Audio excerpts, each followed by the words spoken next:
now. So you're going to get that horrible automated voiceover that says recording is now in progress. Right, that seems to have worked. So it's just 12:02 now, so I think I will kick off proceedings. So as I said earlier, thanks very much everyone for joining us today for this webinar on open educational resources organized by the EHPS Open Science Special Interests Group. So we're delighted to have three fantastic speakers and three really interesting presentations today in the area of open educational resources about open science. So our first speaker today will be Dr. Karen Matvienko-Sikar from University College Cork, and I will start introducing her while I give her a chance to pull up her slides. So Karen is a lecturer in the School of Public Health at University College Cork, and she's going to talk to us today about Paper Trail, which was developed to provide a foundation in best scientific practice, to provide a comprehensive introduction to open research, and to help students incorporate open research into their research projects. So looking forward to hearing your presentation, Karen. Thank you very much, Rory. I'm just trying to get it out of the presenter mode. Oh, I think that's better, is it? So you can just see the slide now rather than any notes. Perfect. Okay, so thank you, Rory, for the invitation to present today. So I'm going to present as briefly as I can on the principles and practices of open research project and course, which we refer to as the Paper Trail course. So some of you may have heard me speak about Paper Trail before, but for those of you who haven't, what I'm going to do in this talk is I'm going to give you a little bit of background to why we developed the Paper Trail course, how we developed it, what it looks like, and kind of where we're currently at with it. So when I talk about Paper Trail and when we're thinking about about open research in the context of Paper Trail, we're really thinking about openness and transparency across different disciplines in which research is conducted. So not just restricted to, for instance, the sciences, but across different disciplines. And Paper Trail specifically focuses in on students, so undergraduate and postgraduate level students. And the reason that we focused in on this particular target group is because students' ability to engage with research from an early stage is absolutely crucial in terms of their ability to conduct research, as well as to be informed consumers of research as well. And student research projects, so things like final year projects and undergraduate degrees or master's theses, represent pivotal learning opportunities for students. So for many students, they represent the first kind of large piece of research that they will do, so kind of formal research process that they will do. And the ways in which they are taught to do research at this point in time, or the habits and the practices that they pick up during this pivotal learning opportunity, have the potential to stay with them for the rest of their research journey. That can be a good thing if they pick up open, transparent, best practice research. It can also be potentially a bad thing if they pick up questionable research practices. And we know that students do engage in questionable research practices. So this is a study from 2018 that I figure probably underestimates the issue due to socially desirable reporting from students. But in this paper, 15% of psychology students reported engaging in questionable research practices. And we know that students will do this for lots of reasons. So when we think about undergraduate and postgraduate students, they're completing research projects as part of, an already busy course. So they have time constraints, they're doing other modules, and this is just one part of the things they need to do to get their degree. There's also this pressure, this feeling that, well, if I get it right, if I find something novel, if I find something statistically significant, if I report on something exciting, I'm more likely to do well. And this can lead to some questionable research practices around how the data is used. And then there are also issues around lack of awareness and lack of education and training about how to do best research practice and what open and transparent research practices are at that undergraduate and postgraduate level. Now, there are a number of existing approaches and initiatives. So at the time that we started developing Paper Trail, for instance, the Framework for Open and Reproducible Research Training was up and running, and Flavio, I know, is going to speak to us about FORRT today. Since we've developed Paper Trail, AGAPE has also been developed as a resource developed by students for students, and Aswathi is going to present on that today as well. But When we're thinking about existing approaches and initiatives, so beyond even the two that we have here within our own institutions around open research, they tend to be focused, at PhD students and at more senior level researchers, but not at that kind of grassroots level. So that introductory level to research. Among undergraduates and postgraduate level students. So that was where we identified that there was this really important gap that we in Paper Trail wanted to try and address. So we felt that there was this critical need. So our aim within the project itself was to develop an evidence-based, student-centered and accessible open research course. And as I've said, that's the Paper Trail course, and that's just the full long name for the acronym there. And we did this in 3 stages. So I'm going to talk through each of the 3 stages. Now it's going to be a whistle-stop tour to what we did, just because I have the 15 minutes. So in stage 1, we informed what was going to go into the course and how it was going to be developed, so the content and format. We did this by engaging with students and supervisors. So student engagement was primarily students within University College Cork, which is based in the south of Ireland, which is where I'm based. And then supervisors, so research supervisors across a range of different higher education institutes in Ireland.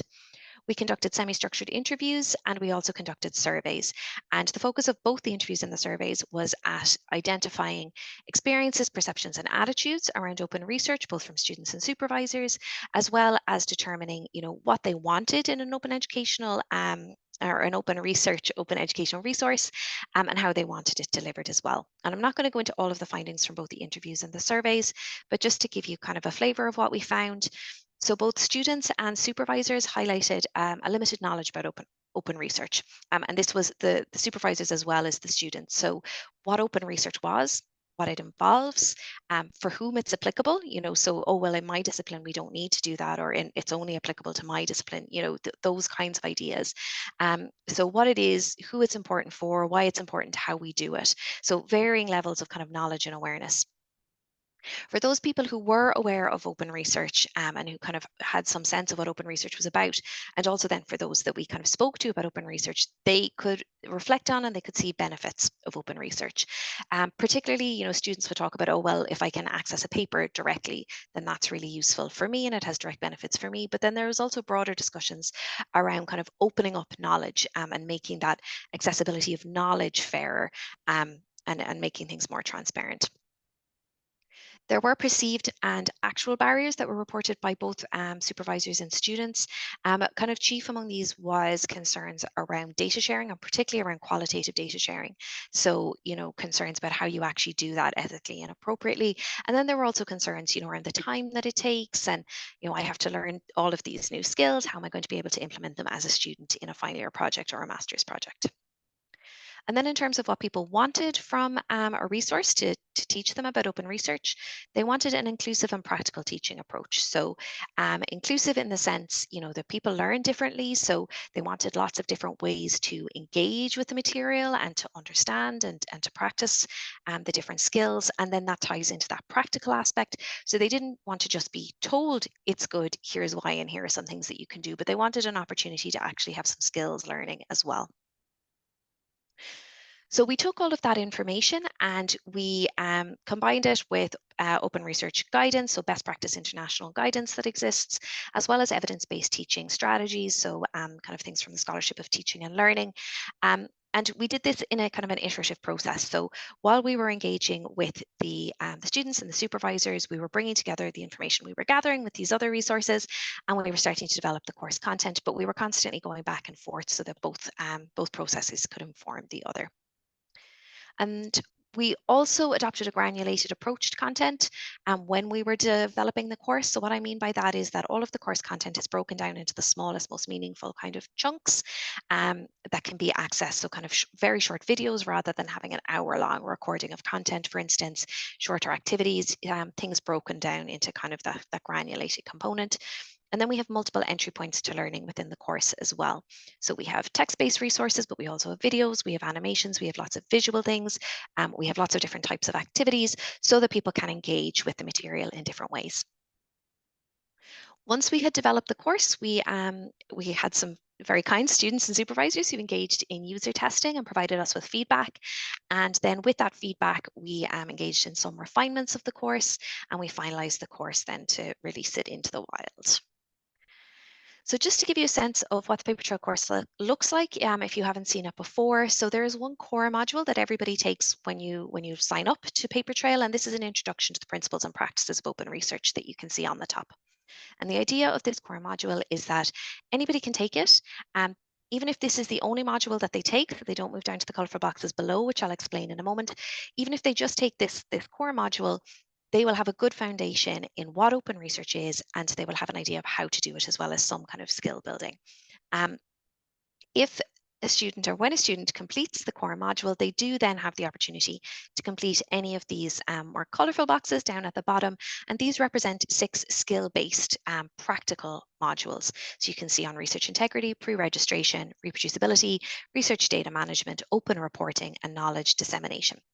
We have a recommended order of completion, so starting from research integrity, going down towards knowledge dissemination, that we try to have as kind of reflective of the research process. But in reality, students can take any of these in any order that they wish. They might want to dip in and out. So once you sign up to the paper trail course, you can access the material for as long as you want. So for instance, a student might come in and think, okay, well, I've done the project. I've only just heard about paper trail now, but I could engage with the open reporting piece. Or you might have somebody at the very beginning of their journey who says, okay, well, I want to learn how to, what research integrity is and how to do my research well. And they might want to start engaging at that point. And this idea that you can dip in and out is very much reflective of the fact that undergraduate and postgraduate students have a lot of other constraints. We can't expect that everybody can complete all of these different modules within a year of a course. Just when you log into paper trail, this is kind of what it looks like. So this is the introductory module, which is broken down into a number of different subsections. So what open research is, a bit of background, why it's important. What it involves is kind of the most substantial section here in terms of the amount of content that's in there, because that kind of gives an introduction to all of those other processes I mentioned. And then there's a getting started section as well. And then these are just the different skill-based modules. And when you click into any of these different modules in the core module or in these, there's, as I said, there's the written slides, the text-based material, there's short videos, there's also activities, and then there's quizzes that you would have to complete in order to progress or to have completed that module. So since we launched Paper Trail at the end of 2021, to the best of my knowledge, we've had about 500 students from a range of different countries internationally. We get really good feedback from students, so I really enjoyed learning about open research, as it was a topic I hadn't considered before and will benefit me when I am planning and doing my final year project. And also from supervisors. So I can't stress enough how necessary this is. So paper trail is and was to develop.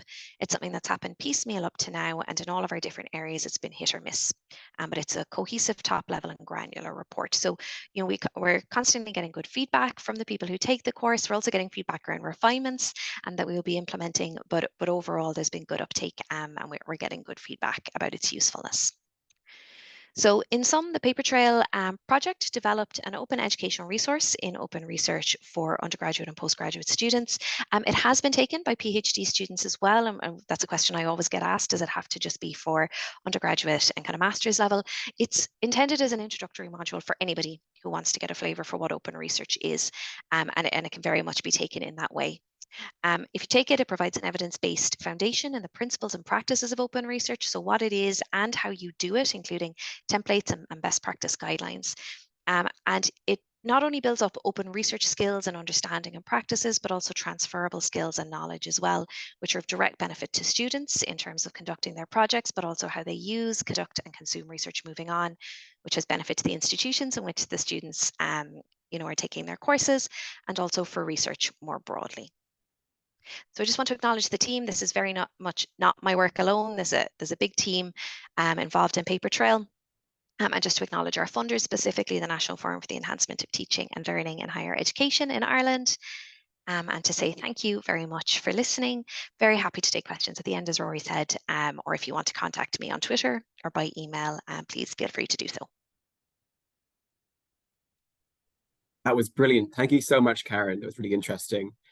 So in the interest of time, we will have time for questions at 2:15. So in the interest of time, I will move on to our next speaker, who is Aswathi Surendran, who is a PhD candidate at University of Galway, who's going to talk to us about AGAPE, which is a project looking at introductory course to open science for early career researchers. It aims to get early career researchers involved in the open science movement and to build an open science practicing community. So thank you very much, Aswathi, and over to you. Thank you, Rory. And can you see my screen now? Perfect. Yes, okay. Thank you and good afternoon, everyone. I'm excited to introduce to our initiative, AGAPE initiative. I totally agree with what the previous presenter, Karen, has discussed. It totally resonates with our own motivation to create this platform, because when you are an early career researcher who's looking into open science practices and principles, it's a huge domain where you find a lot of topics and a lot of concepts, and it is really overwhelming. So given that how comprehensively Karen has shared the benefits of open science practices and how what benefits the research, the undergraduate students and early career researchers gain from adopting the open science practices, I will be focusing more on our course and what are the contents of it and how you can use it. This AGAPE is an initiative by early career researchers dedicated to fostering open science practices, especially among early career researchers. And the word AGAPE originates from the Greek language, and it means wide open. And this embodies the philosophy of AGAPE and mirroring the principles of open science. And it is created by a group of PhD students. And we crossed a path during a course focused on open and collaborative research. So we wanted to share what we learned through a platform, and we created the AGAPE. And we come from diverse domains, from computer science, bioinformatics, psychology, linguistics, and many more. Under the AGAPE banner, we are committed to sharing open science concepts and practices with fellow students and researchers. And we aim to create a supportive community where learning, exchanging opinions, and sharing experience are not just encouraged, but celebrated. So our objectives are build and maintain an open science practicing community, to improve knowledge and practice in open science at PhD and ECR level, and to create tools and resources for knowledge transfer and community building activities. So today for this webinar, the focus is on our MOOC. And in the first phase of the AGAPE initiative, we focused on the creation of an introductory course to open science for early career researchers. As I mentioned earlier, like the open science is extensive. It encompasses a multitude of ideas, concepts, and experiences. And so given the sheer breadth of open science, our aim is to provide the beginners with a structured framework to understand the core concepts and signpost you to the valuable resources that you can use in your own research. And if you wish to delve deeper into start practicing open science in your own work, our course equips you with the knowledge and the tools to do so effectively. And these activities are beneficial to you as a researcher in long term, even if your interest in open science is minimal. So let me share a recent experience of mine. Like I attended a behavioral medicine conference last year, and in their poster session, majority of the posters that were displayed were about what we expected, like systematic review findings or trial data or research protocols. But one poster that stood out to me was from a second-year PhD student. She had a poster comparing different implementation frameworks and its constructs, and she consolidated it, the overlaps and distinctions between these frameworks. What I understood when I talked to her was that she created an Excel with her observation for her own understanding. But when her colleagues saw her report, they were interested, and she understood that this is beneficial to a larger community. So she submitted these findings to the conference, and during the conference, it generated a lot of interest among her colleagues and among our conference attendees. And seeing the interest many had in her poster, it was evident that her work had the potential to benefit a broader community of researchers, but she had no plan to publish it. I don't think this is a unique case. Like, a similar attempt might be made by other scholars across different universities. So, do we as researchers have to reinvent the wheel? There are often like this report is one such example, right? Like, there are often hidden gems of data and knowledge in our own research journey that might be saved in our local drive, that may not directly contribute to our publications, but can immensely benefit us and others. So this is where the FAIR principles of open science and the open repositories comes into play.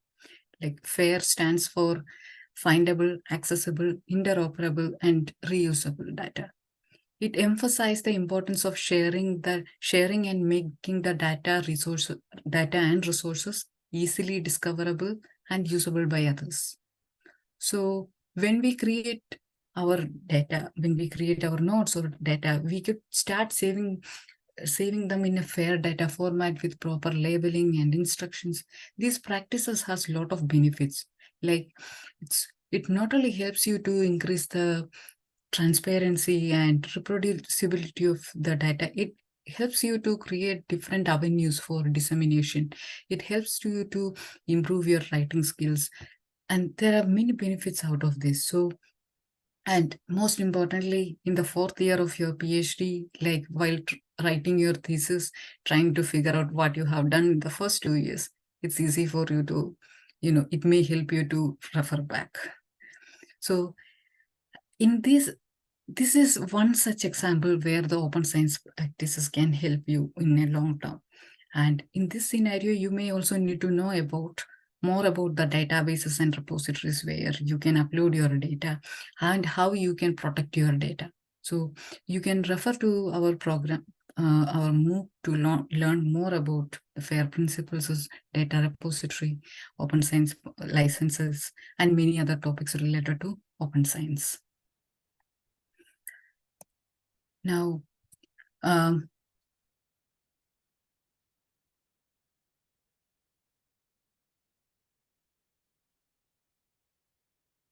at the end of each chapter, you can find an infographics with the aside from the component, the content, the other features we have is at the end of each chapter, you can find an infographics with the summary of the points we discussed in that respective chapter. So in case if you want to refer back to the contents later stage, you can go through these instead of going through the entire chapter. Then to make it more interactive, each chapter has a quiz for self-assessment. It helps you to test your knowledge. And at the end of the MOOC, you can find a final quiz. And if you complete it successfully, you will get a participation certificate. Then at the end of, after the quiz, you will also find a section called activities that enhance your understanding of concepts and improve your practical knowledge. Like, it suggests, it gives some recommendations and suggestions for activities related to the topics that we discussed in that chapter that you can introduce into your own research work.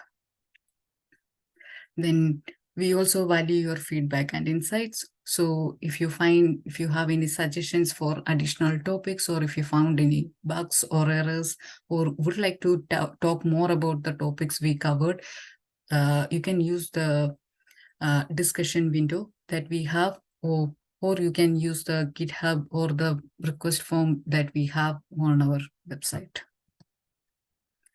Then aside from these, the additional features we have are if you are not interested to, read through the websites, you can download the entire course material as a PDF or EPUB.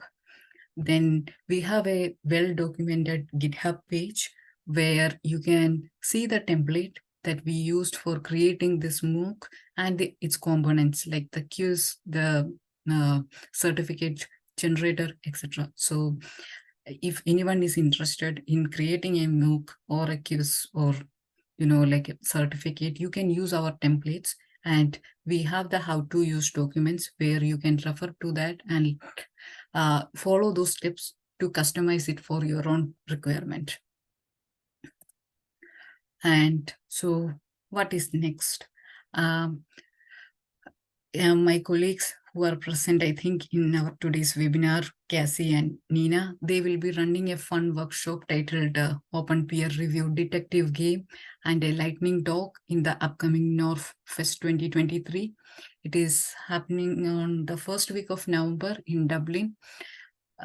Then we are trying to get our AGAPE website and blogs up and running, and we will be trying to make the collaborative platform more active. So through this website and the collaborative platform, we are aiming to create more awareness and opportunities for discussion and sharing ideas. So we began our journey with a belief that research should be accessible to everyone. Our goal is to create a community of researchers who can collaborate openly, share resources, and collectively advance scientific knowledge. So AGAPE is not just about the theoretical knowledge. It's about the practical integration and including the open science practice in your day-to-day research work. It's about making open science accessible and manageable, so not only for your benefit, but for the entire research community. So if you would like to know more about our work, you can go to any of our social media handles or our GitHub or the email. Thank you. Thank you so much, Aswathi. That was fantastic. We have time for question if anyone has any questions. You can either unmute yourself or pop a question into the chat. I might ask a question if there are no other questions. So you mentioned that the team has people from a wide range of backgrounds and disciplines and so on. And how do you think that helped you guys in developing AGAPE? How did that kind of diversity kind of help develop what you were working on? I think it helped us to make it more agnostic. Like when we have a chapter on data repository and databases. So when we have the students, scholars from different backgrounds, we collected the information from all of them. So it's not just, if it was just me, probably it will be more psychology oriented or, So here when we have the researchers from different backgrounds, we were able to I think we managed to be more inclusive when it comes to the resources we shared in terms of the websites that they can refer to or to the data repositories that they can use. So I think that is where the biggest advantage we had with the diverse background. Brilliant. Thank you so much. Well, if there are no questions at this point, we will have another chance for questions at 12:45. But I will move on in that case to our third and final speaker of today, who is Flavio Azevedo, who is an assistant professor of social psychology at University of Groningen, and is also the co-founder and director of FORRT, which is the framework for open and reproducible research trading. So over to you, Flavio. Thank you so much. Hi, everybody. I hope everybody can hear me. I'm here today to present a little bit about FORRT. It's a really great community. We are on Slack. Join us. We have this website, FORRT.org. Visit us. There's lots of resources that I'm going to talk to you about today. Let me start. 1 second. Let me start by telling you what the problem that we are trying to solve. So essentially is that the teaching and mentoring of open scholarship topics or open science topics have received far less attention than open science practices in research. And we founded this in 2018 as early career scholars at a time, and to provide out-of-the-box solutions for people to not only learn about open science, but also integrate it into higher education, their teaching, their supervision style. Nowadays, FORRT counts with the FORRT community is about 950 early career researchers, but also other folks. We represent a wide variety of disciplines, from communication to history to philosophy to qualitative and quantitative researchers. It's a volunteer organization. Every work that we did is on a volunteer basis. It's super important to say that. We receive about 100 to 130 visits a day. We have a significant presence on social media, and we partner up with major open science organizations. So FORRT's main goal is to build together with educators a path towards incremental adoption of principled teaching and mentoring practices, essentially integrating open science into their regular standard teaching. And we also aim to generate a conversation about the ethics and social impact of higher education that is focused on openness, on epistemic uncertainty, on epistemic humility, and on research credibility. And FORRT also tries to respond to calls to have open scholarship to be as inclusive scholarship, right? To promote discussion on, for example, perceived importance of different academic activities. Think of how, some activities are overvalued to the detriment, most likely, of teaching and supervision, right? And advocate for greater institutional recognition of educational resources and who makes them, and highlighting the importance of it, especially for the Global South, for example. So what has FORRT accomplished? And before I go to it, I want to say that everything that FORRT does is on GitHub. Everything is open. Every resource is devised to be easy to incorporate. And we have a front web page as well. Easy to incorporate in one's teaching, mentoring, or research. We try to maximize adaptability. Whenever possible, we try to make resources dynamic. That is to say, we build on them, we update them. So resources are constantly improving, and all our resources are fair, that is findable, accessible, interoperable, and reusable. All right, so let's talk about the first initiative that we have. We have several initiatives and several papers. I'll try to go about them really quickly here. So FORRT clusters is essentially the idea that it is really hard for folks to understand the landscape of open scholarship. So we put together consistently every year, we update it, put together a sort of a summary of what we consider to be the basics of open science with literature. So if you go on, so for example, when it comes to cluster number 1, it's the history of reproducibility crisis or credibility revolution. We talk about exploratory and confirmatory analysis, questionable research practices and their prevalence, propose improvements of science, statistics, etc. So this is, for example, cluster 1. And this is how it looks on the website. For example, at each of these tabs here, you click and there's initiatives or literature, and you can add, you can suggest things to be added as well. And this is sort of the overall picture of the clusters and how we represent them. And we are working on overhauling this year. Likely will be available soon, but essentially including things on research integrity, qualitative research, and etc. Right? So always, it's a dynamic resource that we're always trying to improve. The next initiative to present is the FORRT summaries. Summaries that we provide about open scholarship research so that folks can, get familiar with more literature, or at least the key points of literature in a relatively faster time. So we prepared about 250 academic summaries on several topics, and this is a community-driven initiative. It contains the main takeaways, the reference, the abstract, and we also did a lot of work on curating the summaries to connect with one another. So if you want to learn a topic, say, for example, everything on p-values or everything on questionable research practices, you can loop in through them.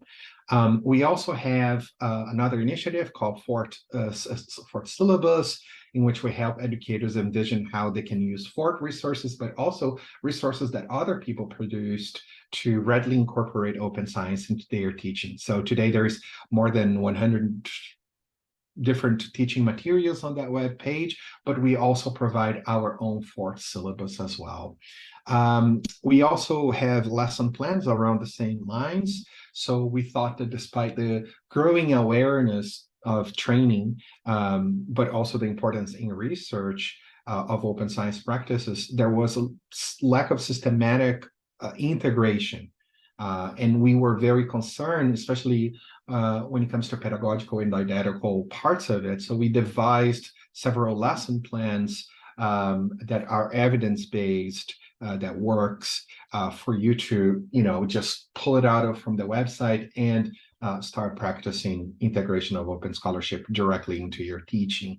And there is those lesson plans are an hour and a half, and there is over 60 activities that that you can also take. Those are shorter, 5 minutes every, you can do every class, but also longer 20 minutes activities. And we are also updating the website very soon, and we're going to include over 20 more.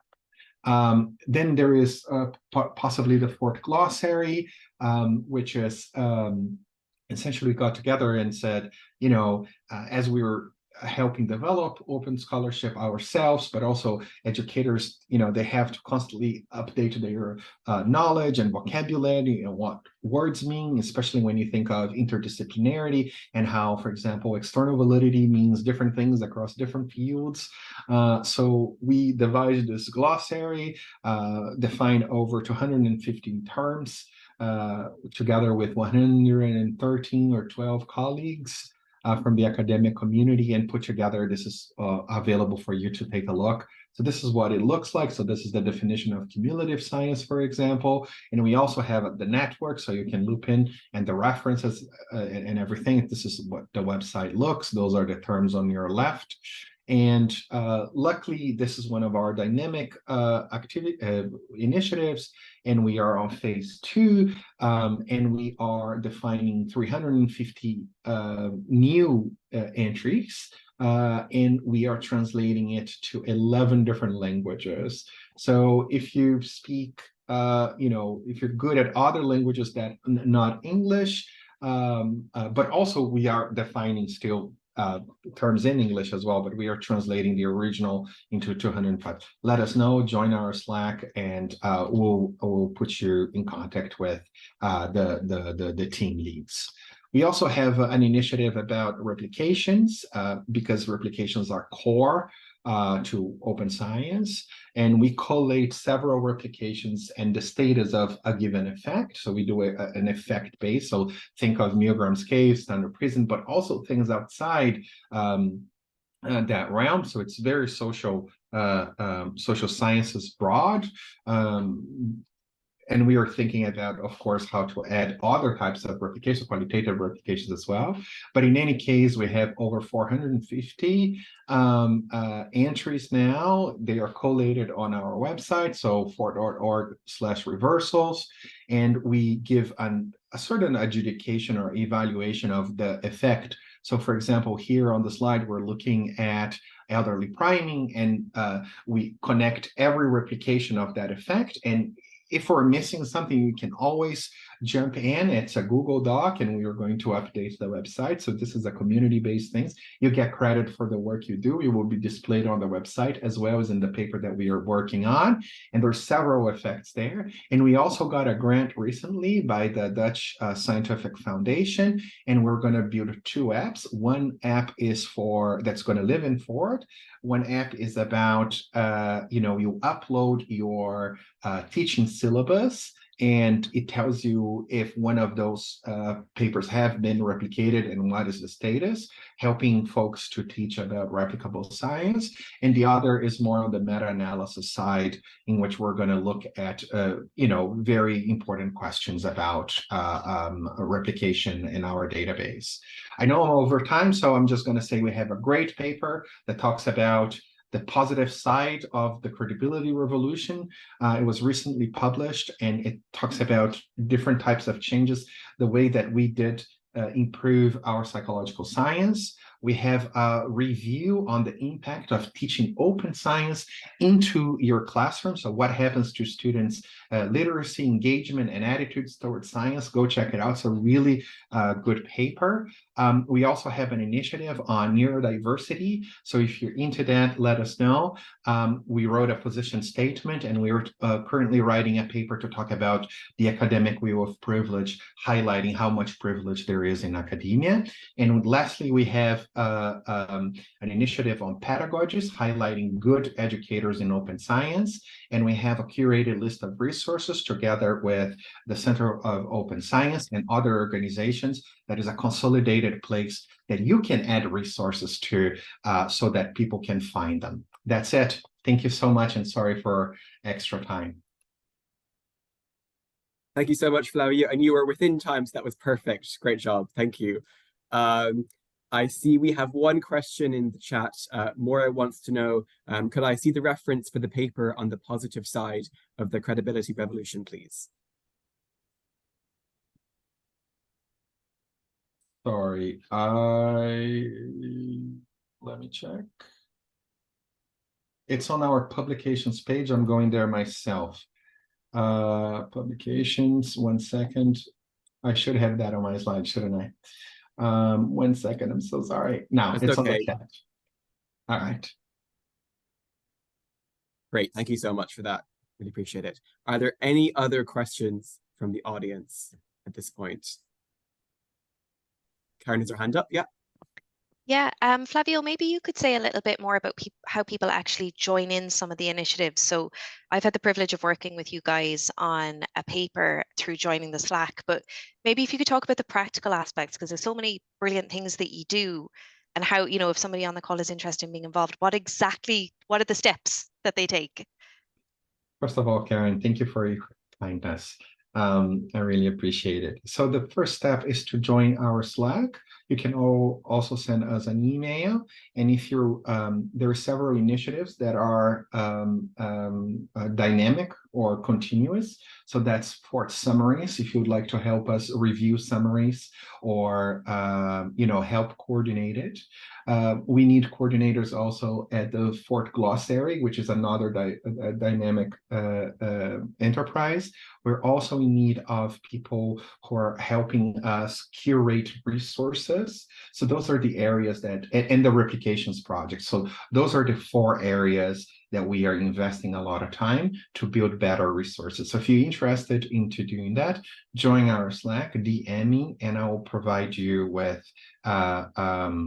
next steps. Essentially, but it's volunteer based. We're also looking for people who, are similarly aligned, like Karen, but also AGAPE and others that, we may want to build a larger umbrella for open science education initiatives, maybe grant writing together about things that we can accomplish together where our missions align. So, we're very open, and it's just, those are the ways to engage with FORRT. And it's an online community, so people from everywhere from the world is there. You're welcome. And I'll send you a invite for this here. You can find it on the website, but I will send it here as well. Thank you.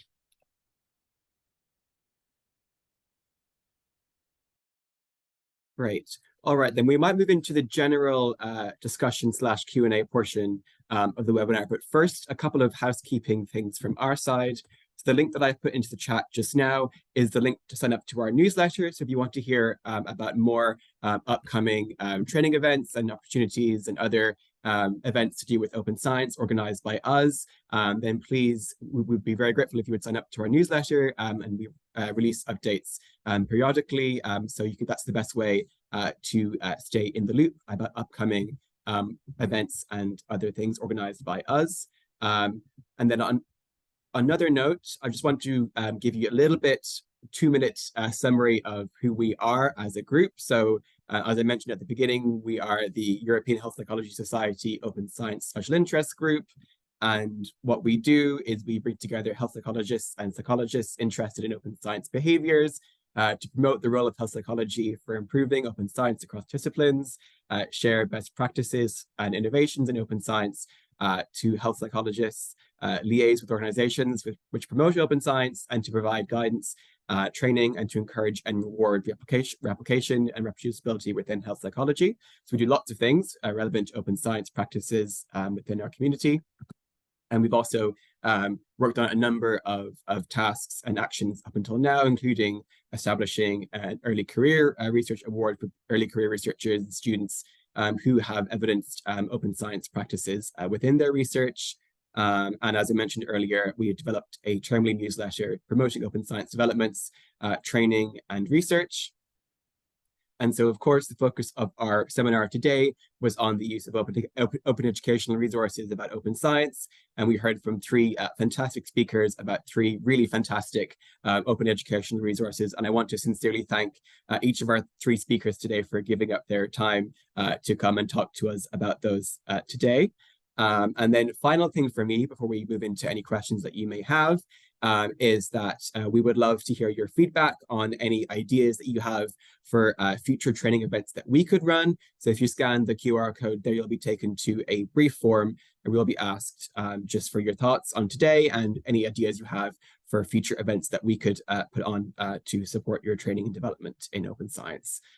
So thank you very much. I'll leave that up for a moment, but if you have any questions about what we talked about today, then you can either pop them into the chat or you can come on and unmute yourself if you have any questions.